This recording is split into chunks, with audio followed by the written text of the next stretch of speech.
Tuan Pengerusi Majlis yang saya hormati, Tuan Pengerusi Al-Kautsar, Darul Kautsar yang saya muliakan, hadirin dan hadirat serta para santri, para pelajar yang dikasihi, Assalamualaikum warahmatullahi wabarakatuh.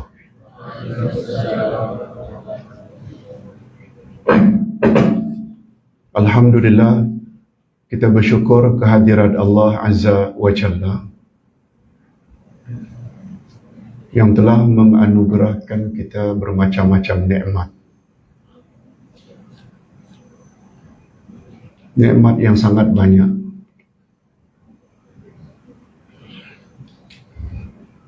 Terhadap nikmat yang sangat banyak ini, kita diwajibkan supaya menyembah Allah Azza wa Jalla. Ingat selalu, khasnya anak-anak sekalian, Al-Kautsar maknanya nikmat yang sangat banyak. A'udzubillahi minasyaitanirrajim. Tolong ikuti. A'udzubillahi minasyaitanirrajim. Bismillahirrahmanirrahim. Inna a'tainakal kautsar. Fasalli li rabbika wanhar. Inna syani'aka huwal abtar.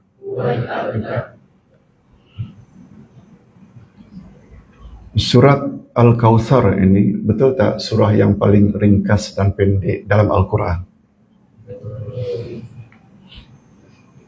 Tapi jangan sampai kita tak tahu maknanya. Jangan sampai tak tahu tafsirannya. Inna a'tainakal kautsar, sesungguhnya kami telah berikan kepada engkau, hai Muhammad, Al-Kautsar. Inna, sesungguhnya kami, a'tainaka, telah beri kepada engkau. Engkau di sini Nabi Muhammad sallallahu alaihi wasallam, Al-Kautsar.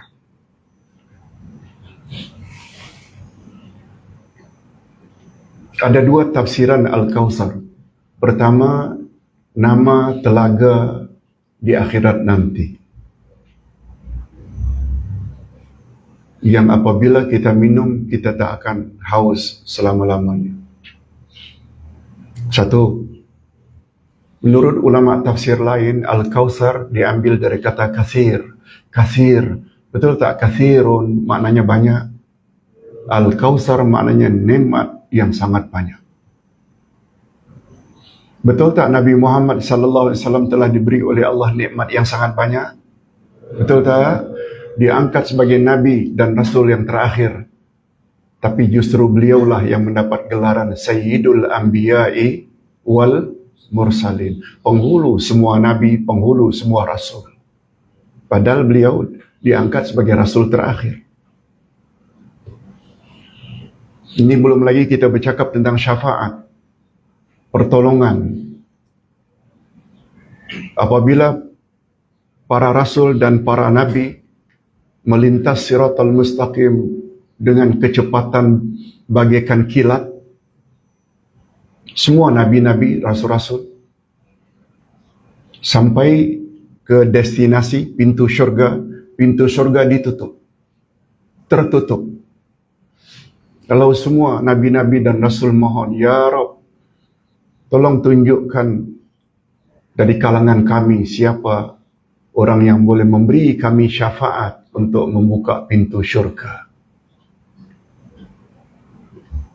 Lalu Allah tunjuk Nabi Muhammad sallallahu alaihi wasallam ke depan, buka pintu, baginda dulu yang masuk ke dalam syurga, baru disusuli oleh nabi-nabi dan rasul-rasul yang lain.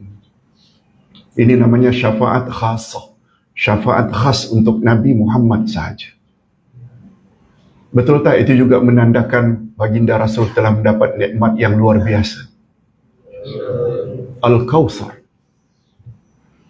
Jadi, menurut orang yang paling pakar dalam ilmu tafsir, iaitu Abdullah ibnu Abbas, Al-Kautsar dengan makna nikmat yang sangat banyak. Inna a'tainakal kautsar. Sesungguhnya kami telah berikan kepada engkau, hai Muhammad, nikmat yang banyak. Cuma dalam ilmu tafsir ada satu kaedah. Tolong ikuti. Al-ibrah bi'umumil alfaz, la bikhususil asbab. Segala pengajaran dalam Quran adalah seumum lafaznya. Ia bukan khas untuk orang yang karenanya ayat itu diturunkan.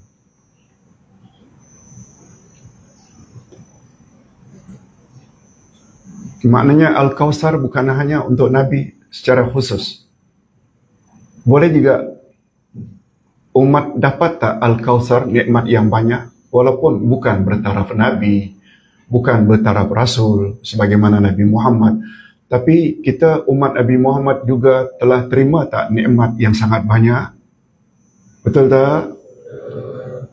Nikmat yang paling utama dalam agama ini dari satu sudut terbagi dua. Pertama namanya nikmatul ijad dan yang kedua nikmatul imdad. Tolong ikuti, nikmatul ijad, nikmatul imdad. Nikmatul ijad maknanya nikmat mengadakan sesuatu yang sebelumnya tiada. Siapa yang mengadakan kita, mencipta kita? Ibu bapa ke atau Allah? Itu namanya nikmatul ijad, dari kata wujud. Wujud kan maknanya ada. Kita, betul tak? Dulunya kita tak ada. Sekarang kita ada. Itu namanya nikmatul. Bukan hanya itu, Allah Subhanahu wa taala anugerahkan kepada kita segala keperluan, hajat kita. Makan, minum, pakaian, tempat, oksigen untuk survival, untuk kita boleh terus hidup. Betul tak? Susah hidup kalau tak ada makan, minum, pakaian, tak ada oksigen. Betul tak? Itu namanya nikmatul imdad. Tolong ikuti, nikmatul imdad. Allah supply pada kita segala kemudahan-kemudahan.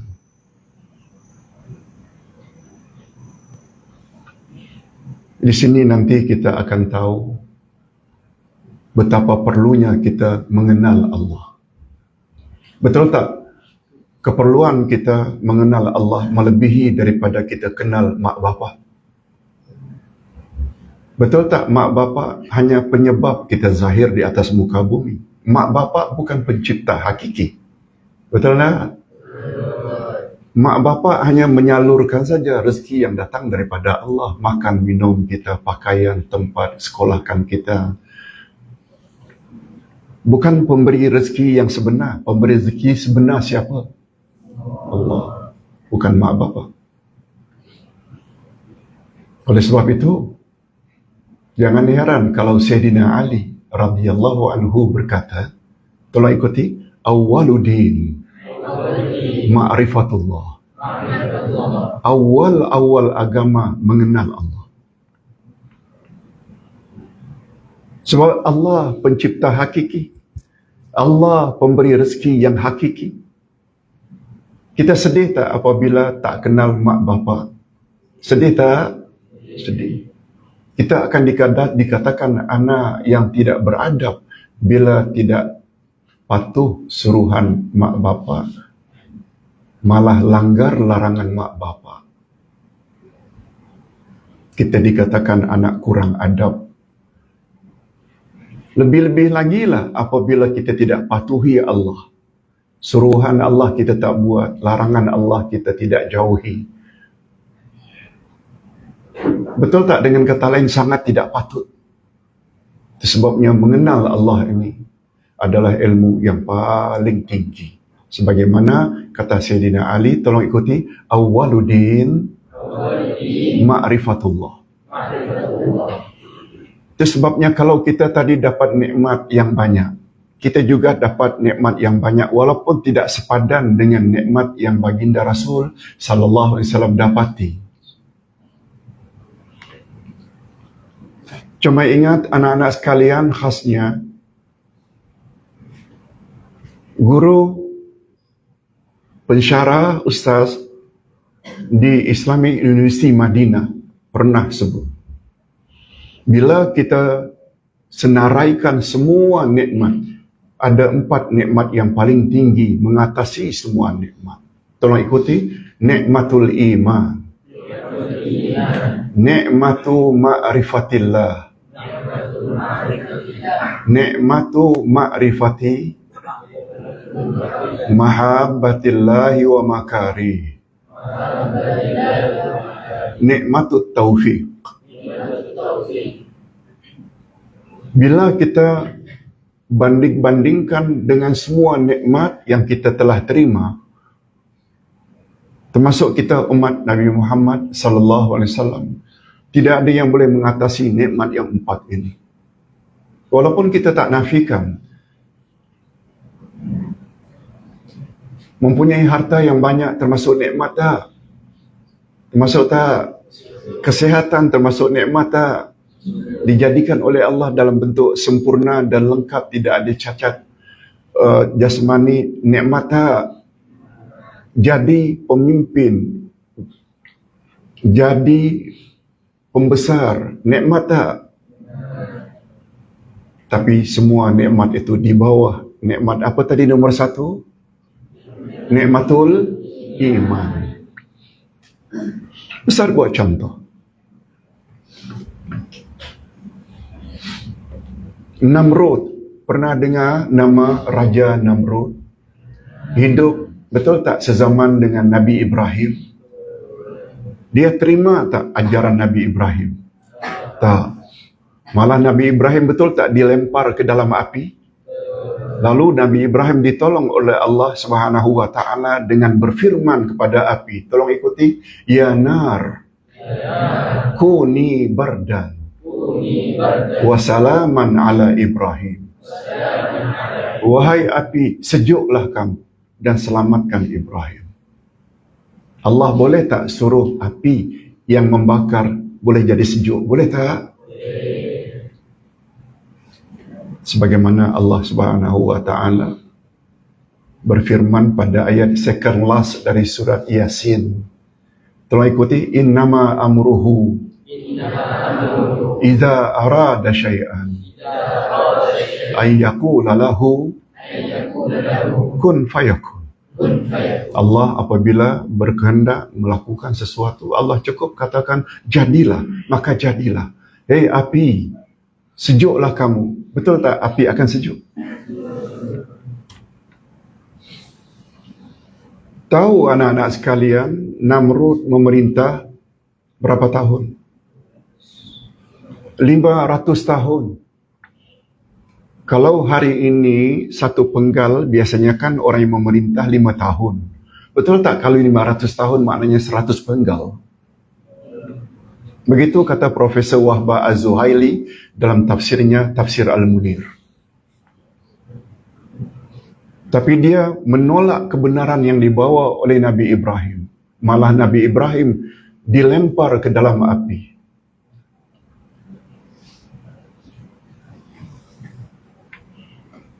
Itu sebabnya Namrud dihina oleh Allah dengan sehina-hinanya. Betul tak Namrud mati hanya karena seekor nyamuk masuk dalam hidung?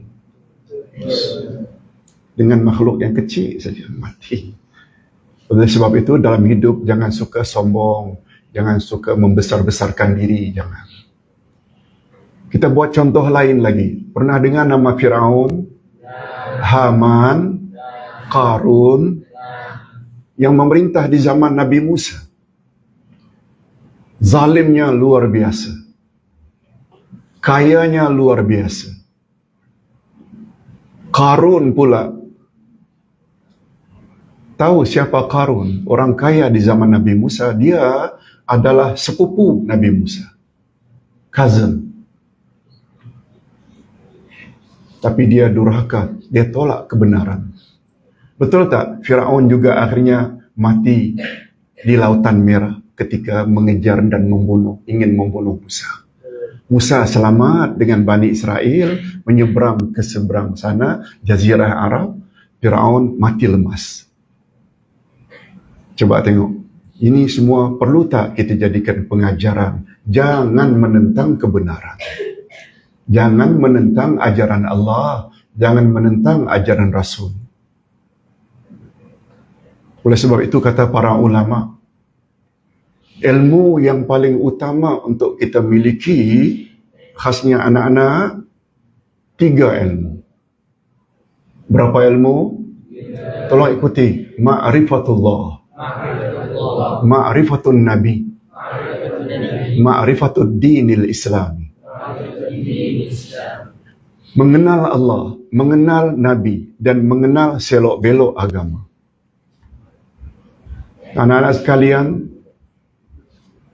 kita yang belajar di Darul Kausar ini, apalagi punya pucuk pimpinan selain mudir, Maulana Asri, yang ilmunya sangat banyak, lebih-lebih lagi tentang Al-Quran dan hadis Nabi sallallahu alaihi wasallam.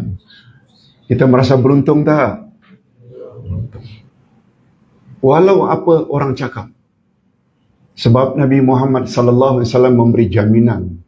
Tolong ikuti. Taraktu fikum amraini in amsaktum bihima lan tadillu abada. Al-Quran wa sunnati. Aku tinggalkan 2 pedoman untukmu wahai umat, selagi kamu berpegang teguh, kamu tak akan sesat selama-lamanya, iaitu Quran dan sunnahku. Oleh sebab itu, perlu tak kita banyak tahu tentang Quran dan sunnah supaya terhindar daripada kesesatan? Yes.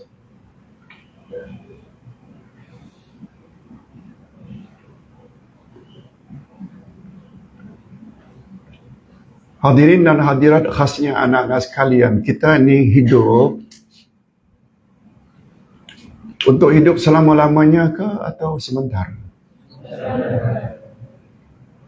Okey, Ustaz dah bayangkan itu jawabannya. Jawaban itu salah. Ustaz tak kata kita hidup sementara di dunia ini. Tak ada kata dunia. Kita ini hidup sebenarnya adalah untuk selama-lamanya. Tolong ikuti kata-kata para sahabat Nabi. Khuliqan nasu lil abad. Walakinnahum yantaqiluna min darin ila dar. Manusia dicipta oleh Allah untuk hidup kekal abadi selama-lamanya. Hanya saja mereka mesti pindah dari satu alam ke alam berikutnya. Kita hanya hidup di dunia saja kah? Atau ada alam lain lagi nanti? Ada. Ada 5 alam yang mesti dilalui oleh manusia. Namanya, tolong ikuti, alam roh, alam rahim, alam dunia, alam barzakh, alam akhir. Ada 5 alam yang mesti dilalui. Alam roh, itu ada dalam Quran. Allah bertanya pada semua roh, bukankah aku ini Tuhan kamu? Semua roh menjawab, benar, engkau adalah Tuhan kami. Kami bersaksi. Alam apa namanya? Kemudian mak bapak kita kahwin, akhirnya mereka bercampur, maka muncullah janin dalam perut ibu kita. Itu namanya alam apa? Alam rahim. Betul tak dengan nama lain alam kandungan? Yes. Keluar dari perut ibu masuk alam mana? Alam dunia. Betul tak sekarang kita di alam dunia? Betul tak kita akan mati? Tolong ikuti. Kullu nafsin za'iqatul maut. Tiap-tiap yang bernyawa mesti mati. Nah, bila mati, kita masuk alam apa namanya? Barzakh. Selalu kita dengar dengan alam kubur.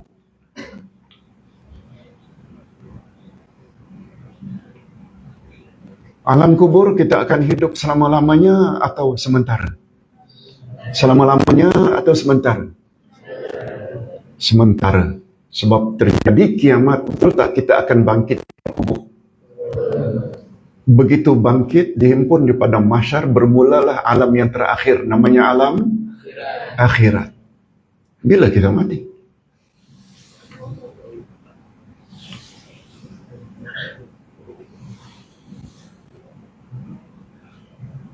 Hanya saja kata Nabi tentang umur umatnya kita ini, tolong ikuti, a'maru ummati baina sittin wa sab'in. Umur umatku in between 60 to 70. 60 ke 70. Betul tak umur Nabi Muhammad sallallahu alaihi wasallam 63? Betul tak 63 itu in between 60 ke 70? Sebagaimana sabda Nabi. Dan Nabi sebut, sangat sedikit dari kalangan umatku yang melebihi umur 70. Sangat sedikit. Ada tu ada. Seperti Tun Mahathir dah dekat 100 tahun. Ustaz sendiri dah 78 tahun.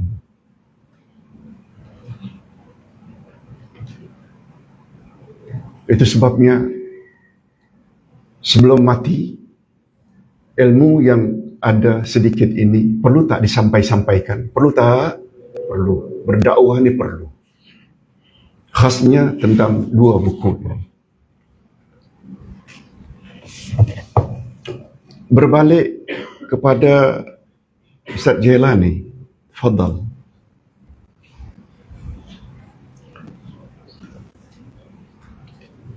Fadal.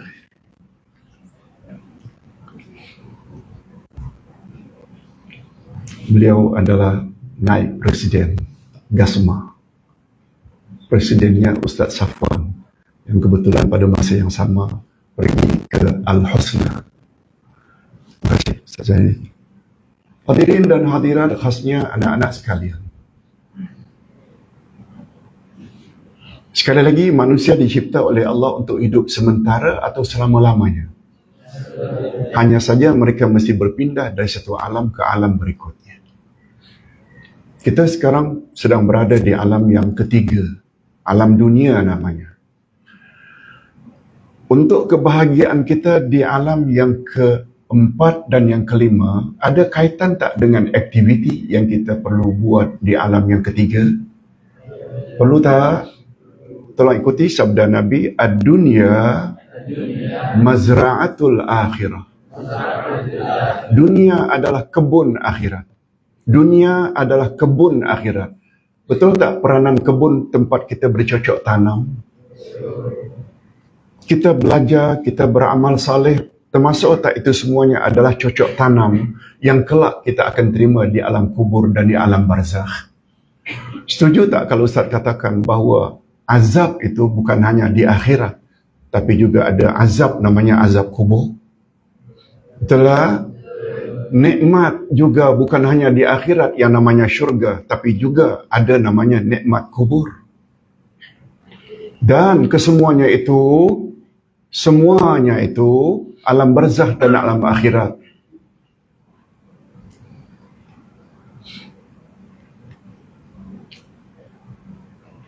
Akan ditanya oleh Munkar wa Nakir. Nabi yang sebut, bukan kita karang. Di antara pertanyaan Munkar wa Nakir, man rabbuka? Apa maknanya siapa Tuhanmu? Wa man nabiyuka? Siapa? Wa ma dinuka? Apakah agamamu? Macam mana nak jawab bila tidak ada knowledge yang tiga tadi? Boleh faham? Oleh sebab itu, anak-anak sekalian, jangan hanya dalam hidup ini fokus pada ilmu akademik saja supaya lulus dalam SPM, lulus dalam ini itu, tapi tak fikir langsung untuk menjawab soalan Munkar wa Nakir di alam barzakh. Man rabbuka kita tak boleh jawab dengan matematik. Sampai di mana kita kenal Allah, betul tak itu yang akan jawab? Sampai di mana kita kenal Nabi Muhammad itu kan yang akan jawab wa man nabiyyuka. Sampai di mana ilmu kita tentang selok belok agama kan itu yang akan menjawab soalan wa ma dinuka. Ustaz bukanlah anti dengan ilmu dunia, bukan. Ini Dr. Jailani, beliau seorang pakar dalam ilmu undang-undang. Ada doktor, ada engineering, ada ini, ada itu. Semuanya bagus belaka. Tapi jangan hanya tumpukan ilmu itu.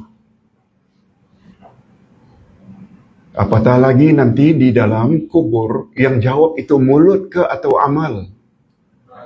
Mulut atau amal? Tolong ikut ayat 65 surat Yasin.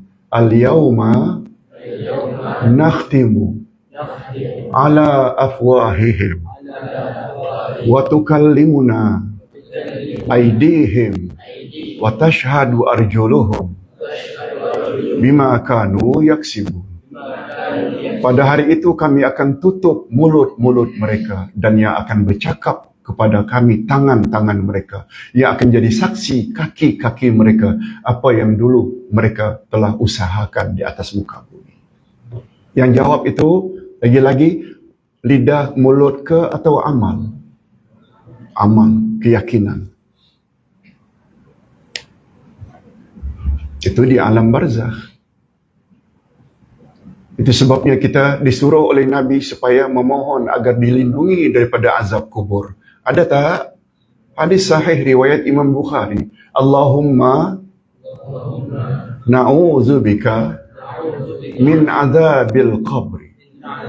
Ya Allah, kami mohon dilindungi dari azab kubur. Itu bermakna azab kubur wujud tak? Wujud. Sebab mustahil kita minta perlindungan pada Allah dari sesuatu yang tidak wujud. Betul tak kita berdoa pada Allah, a'udzubillahi minasyaitanir rajim? Betul tak? Mohon dilindungi daripada syaitan yang direjam. Padahal kita tak pernah tengok syaitan pun. Tapi kita yakin tak syaitan tu memang wujud? Yes. Hadirin dan hadirat serta para anak-anak yang dikasihi sekalian. Nah, dalam beragama,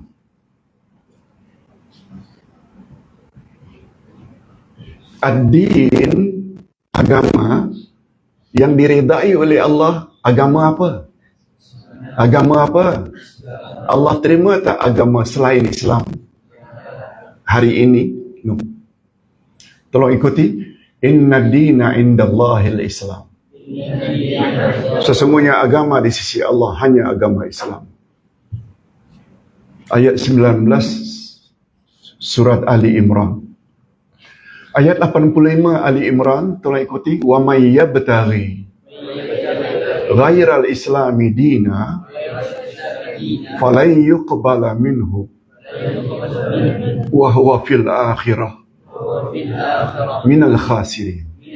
Siapa mencari agama untuk dia anut selain agama Islam, Allah tak akan terima agamanya itu dan di akhirat dia pasti rugi. Di akhirat dia pasti rugi. Itu sebabnya kita perlu tahu tak bahawa kita akan hidup lagi nanti di alam barzakh, di alam akhirat. Betul tak? Oleh sebab itu jangan silau sangat dengan kekayaan orang-orang kafir. Sebab Allah sebut di dalam ayat itu, siapa yang mencari agama untuk dianutnya bukan agama Islam, Allah tak akan terima agamanya itu dan di akhirat dia pasti rugi. Ada kemungkinan tak maknanya di dunia ini orang-orang kafir beruntung? Ada kemungkinan tak? Allah sebut di akhirat mereka pasti rugi. Ada kemungkinan tak orang-orang kafir boleh hidup mewah di atas muka bumi? Ya, ada kemungkinan. Coba lihat senarai 10 orang yang paling kaya di Malaysia. Betul tak 9 daripadanya adalah non-Muslim? Salah satu daripadanya paling Said Bukhari, Muslim. 9 daripadanya kaya-kaya belaka. Di Kuala Lumpur yang hidup mewah, kereta mewah, rumah mewah adalah orang kafir. Maksud Ustaz, jangan silau mata melihat kemewahan mereka. Kemewahan mereka itu setakat di dunia sahaja. Betul tak di alam barzakh menunggu azab untuk mereka? Sebab mereka telah menyembah selain Allah. Lebih-lebih lagi di akhirat, betul tak confirm tempat mereka adalah neraka? Andai kata mereka tidak tobat dan memeluk Islam sebelum mati. Itu sebabnya nikmat yang paling utama sekali tadi kita sebut apa? Nikmatul iman. Iman maknanya mentauhidkan Allah. Beriman kepada rukun iman yang 6.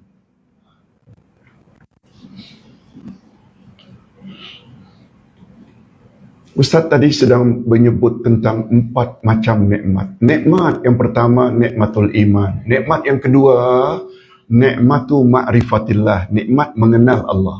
Kita dah faham tadi betapa pentingnya kita kenal Allah. Dan untuk pengetahuan anak-anak sekalian, mengenal Allah ini ada 2 cara. Menurut pahaman yang betul, pahaman Ahlus Sunnah wal Jamaah, cara mengenal Allah ada 2 saja. Yang pertama sekali tolong ikuti Al-Asma'ul Husna. Kita mesti tahu nama-nama Allah yang 99 itu. Bukan sekedar hafal. Ustaz itu sudah tulis Al-Asma'ul Husna. 99 nama Allah dengan penjelasannya. Setebal 900 muka surat.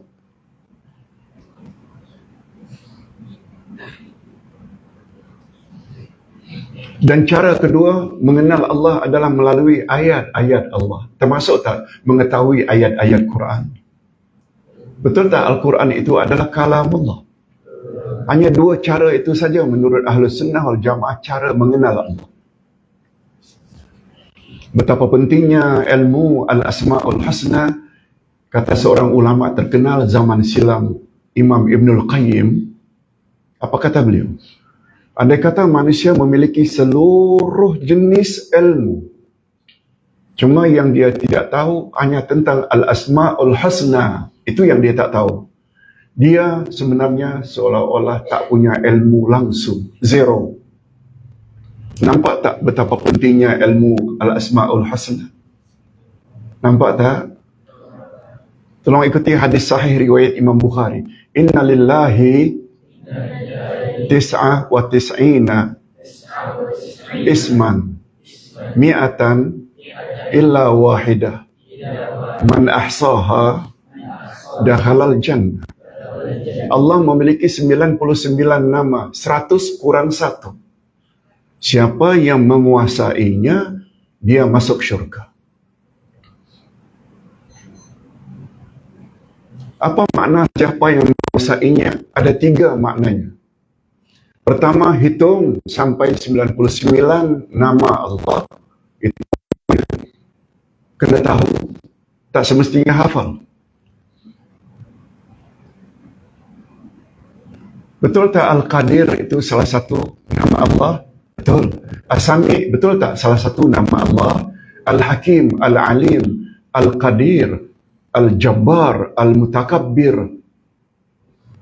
Bila kita tahu itu nama Allah dah cukup lah. Itu nombor 1. Tapi 99. Yang kedua, kita faham makna setiap nama Allah. Betul tak As-Sami bisa dengan Al-Basir? Maknanya. Betul tak Al-Alim tak sama dengan Al-Qadir? Yes, satu kena faham maknanya. Dan yang ketiga, kita hendaklah berdoa kepada Allah dengan menyebut nama-nama Allah.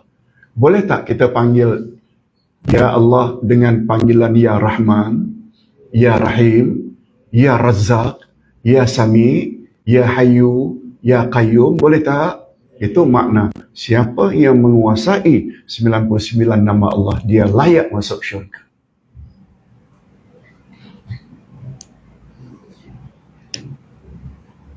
Dan yang kedua, cara mengenal Allah adalah melalui Al-Quran. Semua yang ada dalam Quran tidak ada yang boleh diragukan. Tolong ikuti. Dzalikal kitabu la raiba fihi hudal lil muttaqin. Inilah kitab Al-Quran, tidak ada sedikit pun keraguan di dalamnya, pedoman bagi orang-orang yang bertakwa. Dalam kaedah bahasa Arab, noun atau isim, betul tak? Isim atau noun ini huruf akhirnya berbaris depan. Baitun, rumah. Saqfun, mirwahatun, misbahun, mikyafun, ekon. Semuanya on. Mikrofon, masuk tak? Masuk tak? Itu bukan bahasa Arab.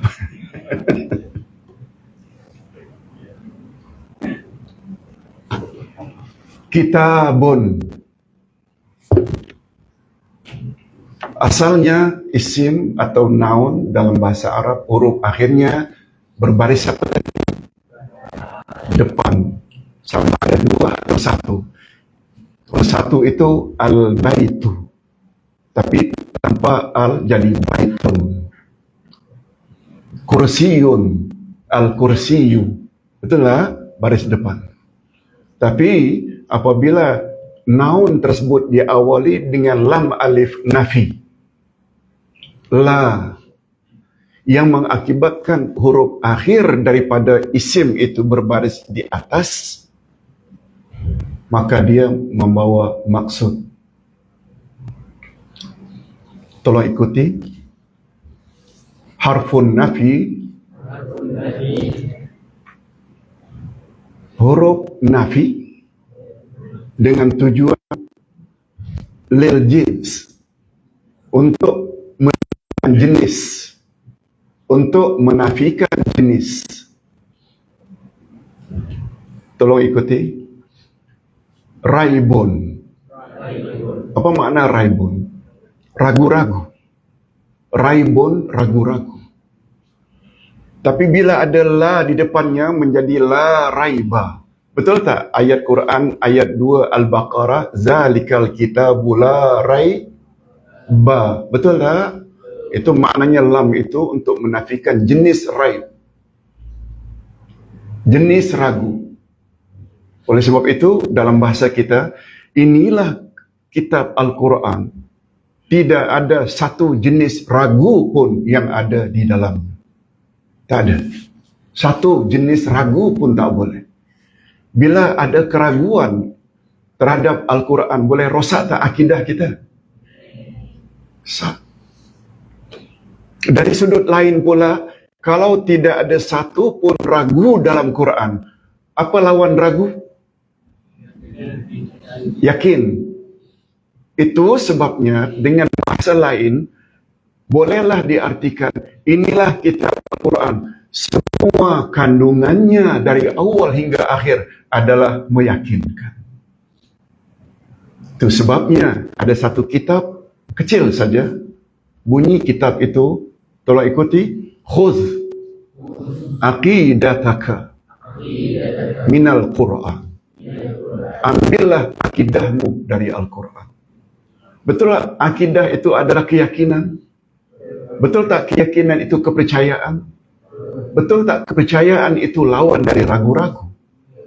Zalikal kitabu la raiba fi. Inilah kitab, tidak ada satu pun keraguan di dalamnya. Anak-anak sekalian, betul tak? Semua kita ingin jadi orang yang bertakwa. Yes. Sebab dalam Al-Quranul Karim, dalam surat Yunus, Allah Subhanahu Wa Taala sebut, hanya orang yang bertakwa saja yang akan lancar perjalanannya meniti siratal mustaqim sampai ke syurga. Hanya orang yang bertakwa. Bila orang itu tidak bertakwa, ada kemungkinan dia akan jatuh dan di bawah menunggu neraka. Anak-anak kalian, padang mahsyar, tempat timbang menimbang amalan, menuju ke syurga, ada titian tak? Ada jembatan tak? Apa nama jembatan itu? Siratal mustaqim. Ada tak jambatan kedua menuju ke neraka? Ada atau tidak? Atau neraka itu berada di bawah jembatan? Orang yang selamat meniti siratal mustaqim, betul tak layak masuk syurga? Sedangkan orang yang terjatuh, neraka di bawahnya. Tak ada. Jembatan kedua itu tak ada. Sedangkan kata Allah dalam Al-Quran, yang lancar perjalanannya menuju ke syurga hanya orang yang bertakwa. Oleh sebab itu, untuk masuk syurga perlu takwa tak dalam hidup? Pada ayat yang lain Allah Subhanahu wa taala sebut. Tolong ikuti ayat 130 surat Ali Imran. Wasari'u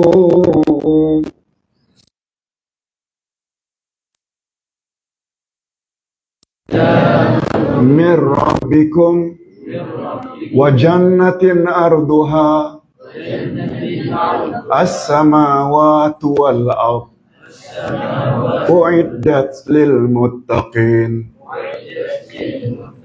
Bersegeralah kamu memohon ampunan dari Tuhanmu dan syurga yang lebarnya bagaikan jarak antara langit dan bumi.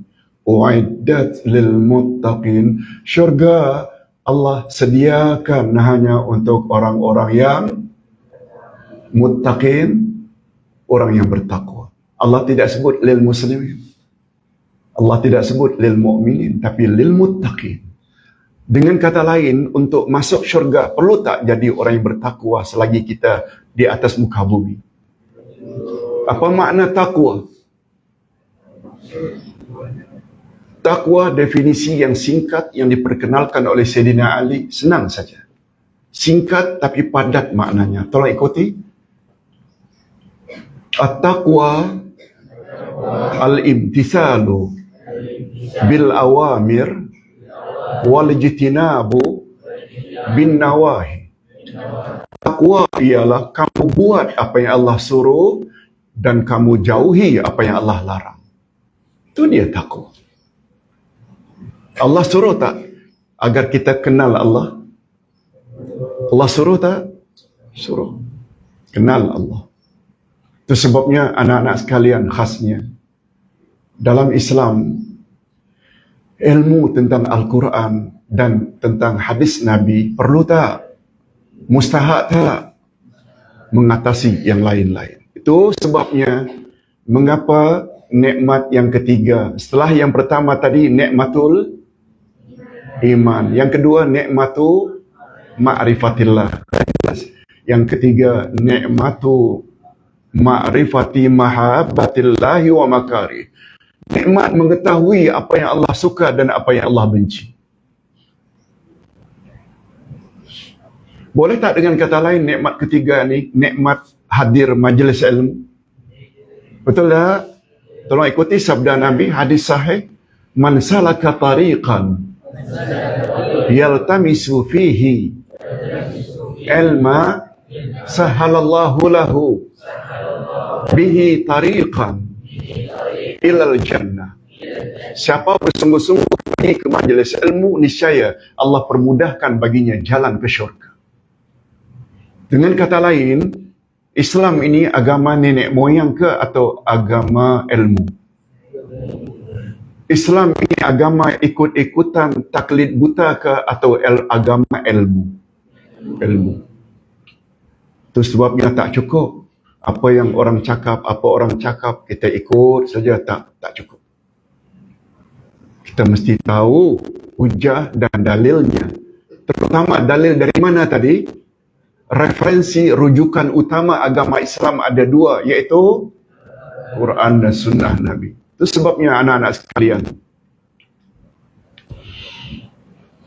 kewajiban kita terhadap Quran ada berapa?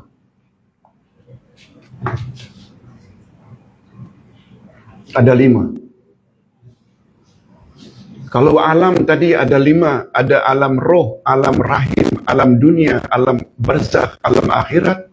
Kewajiban kita umat Islam terhadap Quran juga ada 5. Tolong ikuti. Al-imanu bihi, tilawatuhu, al-fahmu bihi, al-amalu bihi, tablighuhu ilal akharin. Kewajiban pertama umat Islam terhadap Al-Quran, pertama beriman kepada Al-Quran. Ia adalah wahyu dari Allah yang diturunkan atau disampaikan kepada Nabi yang terakhir, Nabi Muhammad, melalui malaikat Jibril dalam bahasa Arab. Dan kitab terakhir ini, Quran, garanti tidak boleh dipalsukan hingga kiamat. Kita mesti iman. Kita kena yakini. Ustaz ulang sekali lagi definisi Al-Quran. Al-Quran adalah wahyu Allah yang diturunkan kepada Rasul terakhir, Nabi Muhammad, melalui malaikat, apa tadi? Jibril, dalam bahasa Arab, dan dia tak boleh dipalsukan hingga kiamat. Jaminan Allah ini boleh kita lihat pada ayat 9 dari surat Al-Hujr. Inna nahnu nazzalna dzikr wa inna lahu lahafizun. Sesungguhnya kamilah yang menurunkan Al-Quran, dan sesungguhnya kamilah yang akan memelihara Al-Quran daripada dipalsukan. Itu sebabnya kita lihat markas tahfiz, darul tahfiz, ma'at tahfiz, betul tak? Muncul di mana-mana macam cendawan tumbuh di musim hujan. Betul tak? Karena Allah hendak jaga original, aslinya Al-Quran. Betul tak? Bila ada orang salah baca sikit saja, banyak orang dapat tahu dan akhirnya tegur. Betul tak? Karena banyaknya tahfiz. Itu nikmat yang ketiga. Nikmat iman, nikmat mengenal Allah, nikmat mengetahui apa yang Allah suka dan apa yang Allah benci. Dan yang terakhir, tolong ikuti, nikmatut taufiq. Nikmat taufik, iaitu izin Allah, kehendak Allah, hidayah Allah.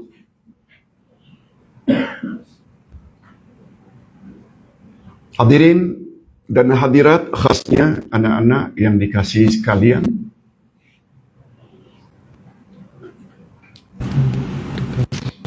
kita tadi tentang bercakap tentang agama. Agama yang diredai oleh Allah, agama apa tadi?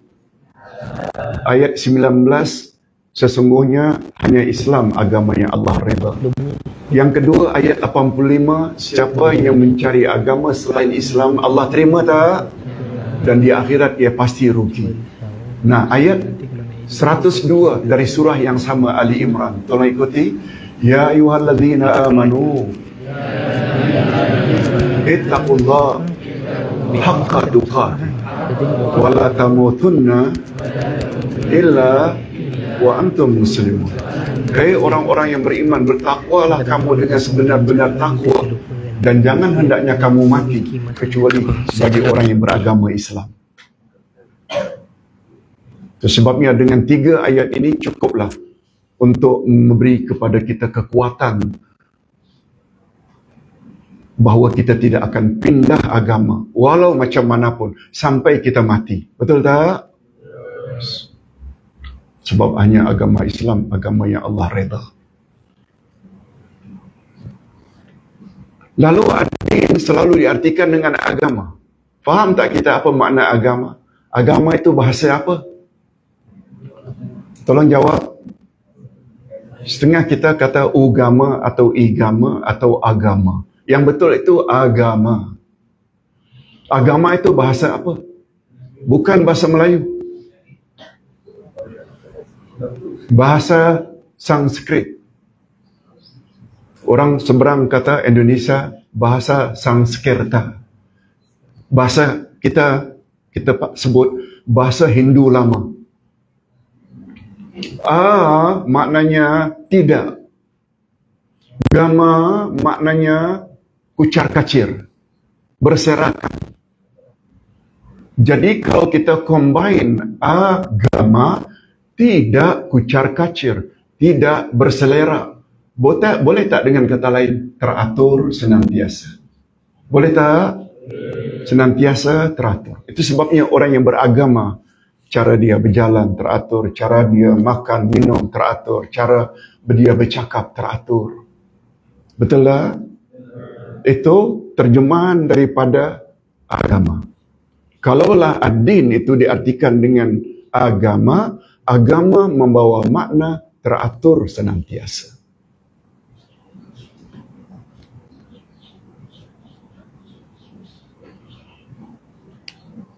Ditinjau dari sudut lain, bagi kita Islam itu sebagai agama bukan sebagaimana pandangan orang-orang kafir.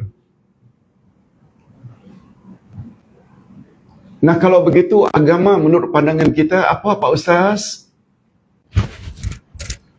Sehingga ada satu istilah, Islam is not religion. Islam bukan sekedar agama, but Islam is the way of life. Apa makna way of life? Nizamul hayat, cara hidup. Betul tak? Islam bukan hanya mengatur salat, puasa, zakat, haji. Islam mengatur tak? Hatta makan, minum, pakaian, masuk masjid, keluar masjid. Betul tak? Hatta diatur oleh Islam cara masuk dan keluar tandas. Islam maknanya cara hidup. Bukan sahaja cara salat, puasa, zakat, haji. Makan, minum, bercakap, berdakwah, semuanya ada cara. Itu Islam. Hadirin dan hadirat, khasnya anak-anak yang dikasihi,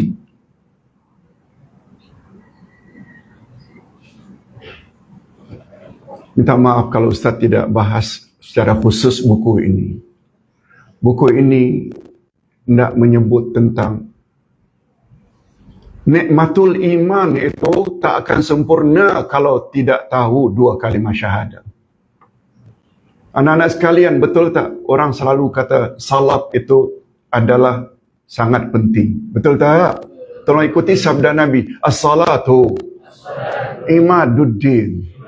Faman aqamaha faqad aqamad-din. Wa man tarakaha faqad hadamad-din.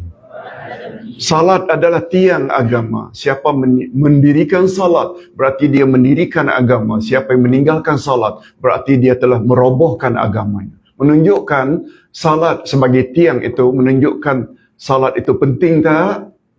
Setuju tak kalau Ustaz katakan apabila kita buat bangunan, tiangnya tidak ada, atau tiangnya tidak kokoh, tidak kuat, ada kemungkinan tak shieling, atap, dinding semuanya akan roboh? Itu kedudukan tiang. Kita tak nafikan pentingnya salat. Tapi dalam rukun Islam yang 5, bermula dengan salat ke, puasa ke, zakat, haji, atau dua kalimah syahadat. Ingat, Allah bila sebut sesuatu dahulu, mesti perkara itu didahulukan. Tolong ikuti sabda Nabi, ibda bima bada Allahu bihi. Dahulukan olehmu apa yang telah Allah dahulukan. Idza qumtum ila salah, bila kamu akan mendirikan salat, hendaklah kamu beruduk dengan membasuh muka, tangan hingga ke siku, sapu kepala dan basuh kaki. Betul tak itu urutannya? Oleh sebab itu, supaya uduk kita sah, perlu tak kita awali dengan muka dulu? Maksudnya yang fardu, yang rukun. Basuh tangan, kumur-kumur, itu semua sunat. Tapi di situ disebut tentang 4 perkara. Berdasarkan hadis Nabi, dahulukan mana yang Allah telah dahulukan adalah menjadi rukun tak di dalam uduk, mesti tertib. Faham makna tertib? Berurutan. Apabila kita salat, kita beruduk, basuh tangan dulu, kemudian kaki, kemudian sapu kepala, kemudian baru muka. Sah tak uduk? Bila dengan uduk demikian, boleh tak mengakibatkan batal salat kita?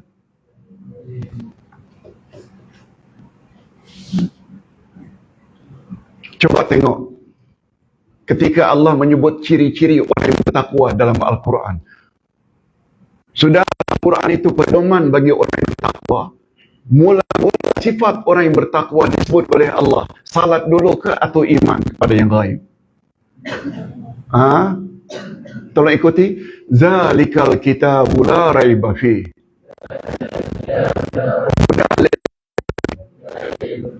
Kita jelaskan kita Al-Quran tidak sedikit pun keraguan di dalam Al-Quran bagi orang yang bertakwa. Lalu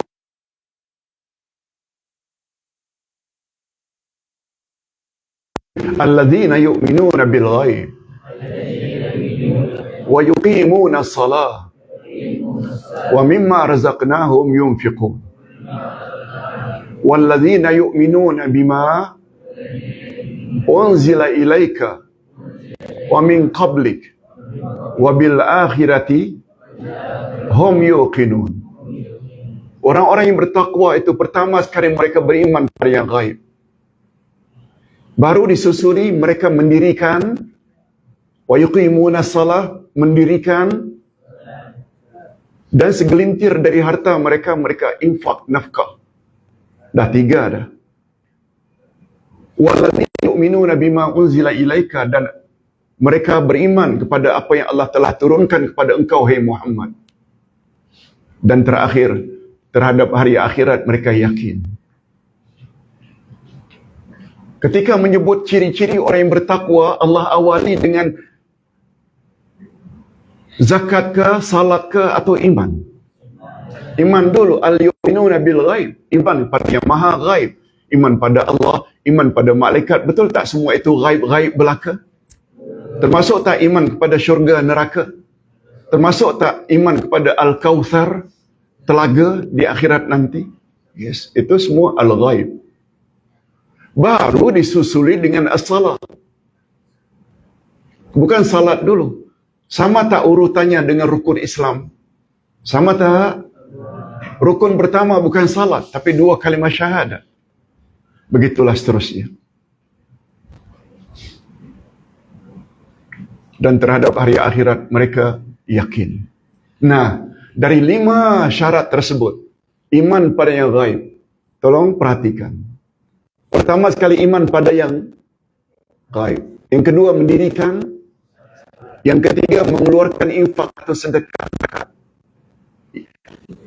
Yang keempat mereka beriman kepada apa yang Allah telah turunkan kepada engkau, hai Muhammad. Dan yang terakhir kelima, mereka yakin terhadap hari akhirat. Dari 5 tersebut, ada berapa yang berkaitan dengan akidah?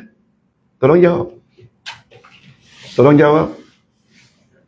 Salat bukan akidah, itu ibadah. Betul tak? Zakat, sedekah, infak, itu bukan akidah. Itu syariat. Yang 3 lagi. Pertama, iman pada yang gaib. Betul tak itu akidah? Beriman kepada apa yang telah Allah turunkan kepada Nabi, iaitu Al-Quran. Betul tak itu akidah? Betul tak salah satu daripada rukun iman, iman pada kitab? Dan mereka yakin terhadap hari akhirat juga. Betul tak termasuk akidah? Iman kepada hari kiamat.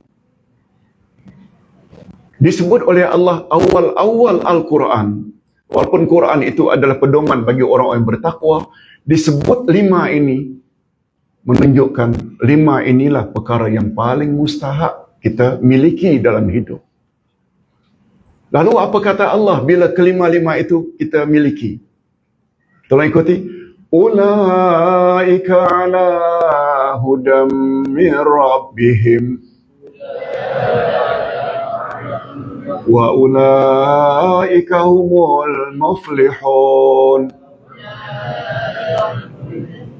Yang telah memiliki 5 sifat itulah orang yang telah mendapat hidayah petunjuk dari Tuhan mereka, dan mereka lah orang-orang yang berjaya.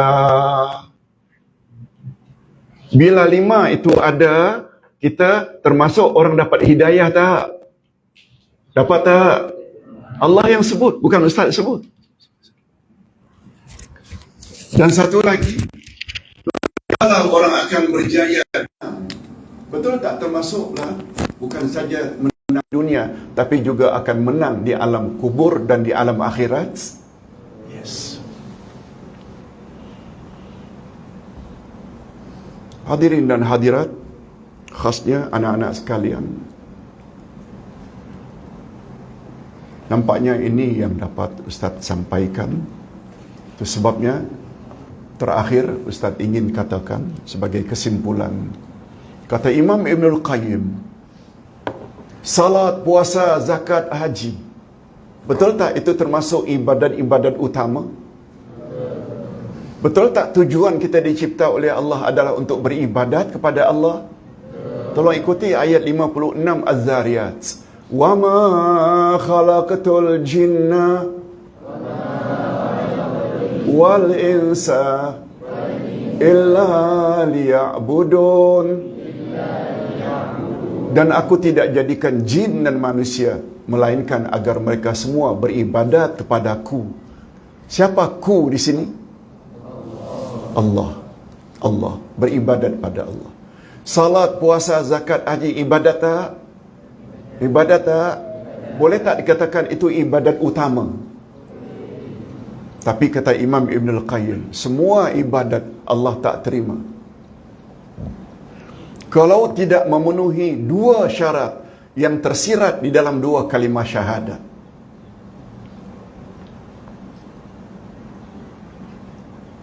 Dua syarat yang tersirat di dalam dua kalimah syahadat. Pertama, ikhlas. Itu tersirat di dalam asyhadu an la ilaha illallah. Sesuai dengan maknanya, aku bersaksi tiada Tuhan yang berhak disembah melainkan Allah. Betul tak? Agar salat kita, puasa kita, zakat kita, haji kita, umrah kita diterima oleh Allah mesti ikhlas lillah. Betul tak? Itu tauhid. Ikhlas macam mana pun, tauhid, iman, karena Allah kita beribadat, belum tentu diterima oleh Allah bila tidak memenuhi syarat yang kedua. Syarat yang kedua ini tersirat di dalam wa asyhadu anna Muhammadar Rasulullah, iaitu salatmu mesti ikut cara Muhammad, puasamu, zakatmu, hajimu mesti ikut cara Nabi Muhammad. Tolong ikuti sabda Nabi, sallu kama ra'aitumuni usalli. Salatlah kamu sebagaimana kamu tengok cara aku salat. Nabi memberi amaran dalam hadis sahih riwayat Imam Muslim, man amila amalan laisa alaihi amruna fahuwa rad. Siapa buat amal ibadat tidak ikut cara kami, amal itu ditolak. Perlu tak kita dalam beribadat ikut cara Nabi?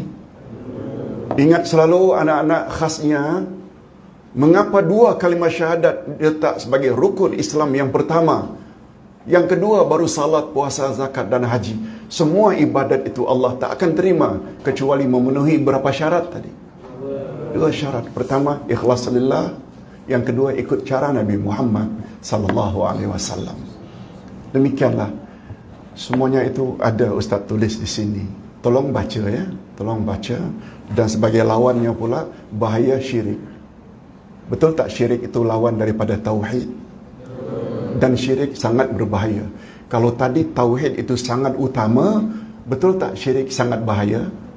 Tolong ikuti sabda ini, firman Allah, la in asyrakta la yahbatanna amaluk wa la takunanna minal khasirin. Bila kamu terlibat dengan syirik, hancur musnah seluruh amalanmu dan di akhirat kamu pasti rugi. Walaupun kita salat, puasa, haji, umrah berkali-kali, gara-gara ada syirik, betul tak akhirnya tidak ada value semua amalan kita? Bahayanya syirik. Itu sebabnya dua buku ini rasa perlu sangat untuk kita tahu. Orang tak kira, Ustaz tak kira apa orang katalah, tapi cuba nak menyampaikan. Mudah-mudahan semua jemaah, khasnya anak-anak boleh faham. Dan Ustaz ingin katakan, anak-anak, Allahu Akbar. Ustaz sebenarnya sudah tafsir Al-Quran, sudah 18 juz, termasuk juz 30. Juz 30 ni termasuk tak surat Al-Kawthar? Surat Al-Kawthar ni Ustaz tulis tak kurang daripada 6 muka surat. Dia punya penjelasan. Sedikit tambahan. Inna a'tainakal kawthar. Sesungguhnya kami telah berikan kepada engkau, hai Muhammad, nikmat yang banyak. Tadi kita ada sebut nikmat tersebut bukan hanya didapati oleh Nabi Muhammad, tapi boleh tak juga didapati oleh umat Nabi Muhammad? Cuma yang paling mustahak, apa kata Allah? Setelah dapat nikmat, fasalli li rabbika wanhar.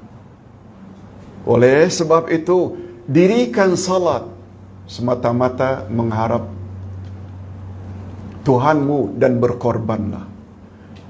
Dalam kaedah bahasa Arab, fa di sana namanya fa'us sababiyah. Tolong ikuti, fa'us sababiyah. Yang artinya fa dengan makna sebab.